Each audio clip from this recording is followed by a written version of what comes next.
ఇక శ్రీనిధి ఐకాన్ అవార్డుల ప్రధానోత్సవం ఘనంగా జరిగింది. వివిధ రంగాల్లో అత్యుత్తమ ప్రతిభ కనబరిచిన 132 మందిని గుర్తించిన ఐకాన్ సంస్థ ఈ పురస్కారాలను అందజేసింది. ఈ సందర్భంగా నిర్వాహకులు వారిని ఘనంగా సత్కరించారు.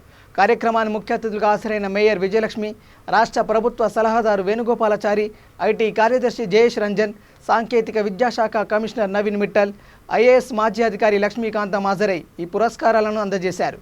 అనంతరం సభనుద్దేశించి ఐకాన్ వ్యవస్థాపకుడు క్రిష్ చింతలూరి మాట్లాడుతూ దేశవ్యాప్తంగా ఈ అవార్డులను అందజేయడం ఇది రెండోసారని తెలిపారు.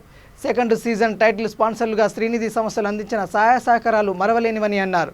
అవార్డులు తీసుకున్న వారిలో DMM vice president Manoj Karla, Srinidhi education group CEO K Abhijit, CMR group of institutions కార్యదర్శి Gopalreddy, Optimus pharma chairman Srinivas Reddy, smart lab tech MD Satyaprasad, NIMS doctor Nagabhushan తదితరులు పాల్గొన్నారు.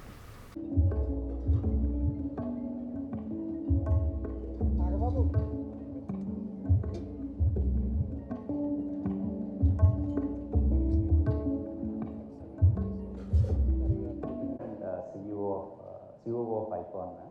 Dinesh is the National President and CEO of ICON. Thank you so much. So I'll start.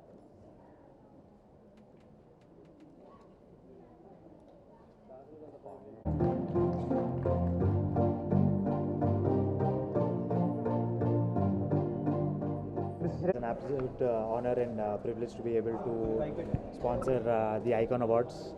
I think there is huge synergy between Srinidhi Educational Group and ICON Awards in the sense of we. నా పేరు Dinesh Murugesan. Icon group international knowledge and opportunities network, ఈ గ్రూప్కి president, national president and CEO. That is my position అండి. ఇవాళ icon awards అని ఒక పెద్ద programme చేశాను. It's a mega event. మేము ఇది 3 yearsగా చేస్తున్నాము. ఈ ఇయర్ ఒక మెగా ఈవెంట్గా చేస్తామని. Normally corporate. ఓకే, నా పేరు Dinesh Murugesan. Icon group international knowledge international knowledge వచ్చేసింది ఫస్ట్ నుంచి. ఈరోజు జరగబోయే కార్యక్రమము ముఖ్యంగా మీడియా మిత్రులకు, పాత్రికేయులకు ఈ ఐకాన్ అవార్డ్స్ అనేది మన పార్క్ అయితే సోమవారంలో జరిగింది. దినేష్ మురుగన్ గారు నేషనల్ ప్రెసిడెంట్ అండ్ ఈ కార్యక్రమానికి హాజరైన సముద్రాల వేణుగోపాలాచారి గారు అండ్ జయేష్ నిరంజన్ గారు, ఆల్ ఐపీఎస్ అండ్ మేయర్ గారు, కృతజ్ఞతలు.